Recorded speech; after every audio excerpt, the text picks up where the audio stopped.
नमस्कार दोस्तों, मैं अभय गुप्ता। आज मैं आपको एक ऐसी कहानी सुनाने वाला हूं जो मेरे अपने कस्बे फरीदपुर की है, जिला बरेली। एक कहानी जिसमें खुशी थी, बारात थी, जश्न था और फिर अचानक सब कुछ खत्म हो गया सिर्फ एक पल में।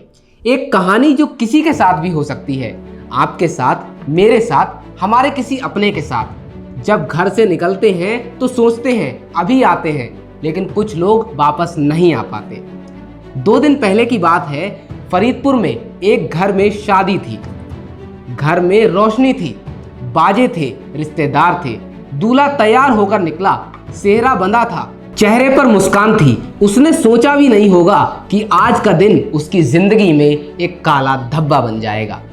रास्ते में आया वो डिवाइडर जो अभी हाल ही में बना है फरीदपुर मेन रोड पर, और देखते ही देखते गाड़ी उससे टकरा गई। दूल्हा बुरी तरह घायल हो गया। सोचिए, शादी का दिन था, सेहरे वाला दूल्हा अस्पताल में पहुंचा। ये जख्म बदन का नहीं, आत्मा का भी था। लेकिन ये बात यहीं खत्म नहीं हुई। सिर्फ अगले ही दिन उसी डिवाइडर से 3 स्कूटियां जा टकराईं। समझो बात को। 3 अलग अलग लोग, 3 अलग अलग परिवार, 3 अलग अलग दर्द। 3 दिन में 9 लोग घायल हो चुके हैं इस एक डिवाइडर की वजह से। 9 लोग, और ये सिलसिला रुक ही नहीं रहा। पहले दिन 1, दूसरे दिन 3, तीसरे दिन और। ये दुर्घटना नहीं है दोस्तों, ये एक के बाद एक की जा रही गलतियां हैं। और एक और दर्द है जो दूसरे डिवाइडर ने दिया है, फरीदपुर के पास के एक गांव जेड़ में। उस गांव के लोग इसी रोड से आते जाते थे। पहले एक कट था, लेकिन रास्ता था जहां से वे लोग सड़क पार करते थे। डिवाइडर बना और वो कट बंद कर दिया गया।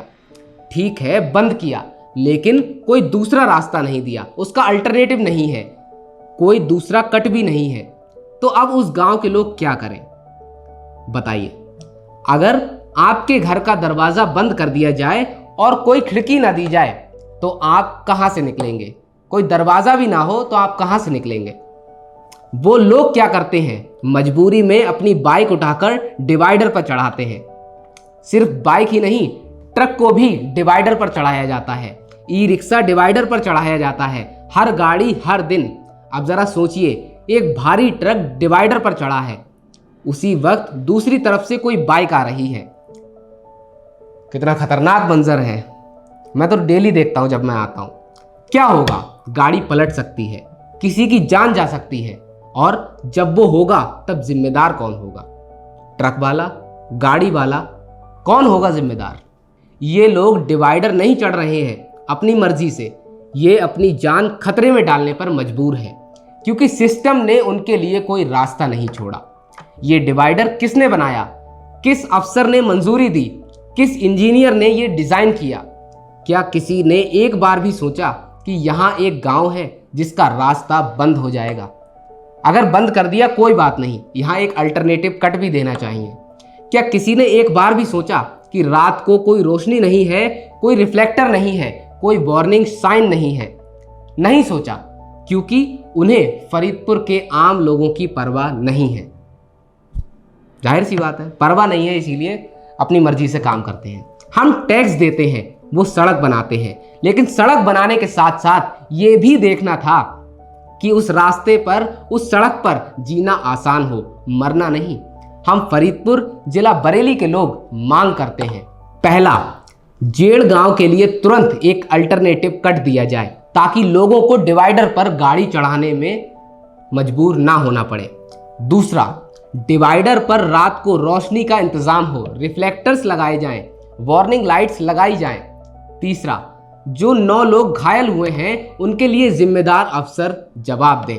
और चौथा, जब तक ये काम नहीं होता हम चुप नहीं बैठेंगे। ये सड़क हमारी है, ये शहर हमारा है, और इस शहर के लोगों की सुरक्षा की जिम्मेदारी उनकी है जिन्हें हमने चुना है। दोस्तों, एक बात और कहनी है, वो दूल्हा जो घायल हुआ, उसके घर में शादी थी, उसकी माँ उसका इंतजार कर रही थी। उन 3 स्कूटी वालों के घर में कोई बेटे का, कोई बाप का, कोई भाई का इंतजार कर रहा था। जेड़ के लोग जो रोज डिवाइडर पर गाड़ी चढ़ाते हैं उनके घर में भी कोई इंतजार करता है। इंतजार में बैठे उन लोगों के लिए ये वीडियो शेयर करें, क्योंकि जब तक आवाज नहीं उठेगी कुछ नहीं बदलेगा। आपका एक शेयर किसी की जिंदगी बचा सकता है। सोचिए, क्या वो एक शेयर मुश्किल है? नहीं।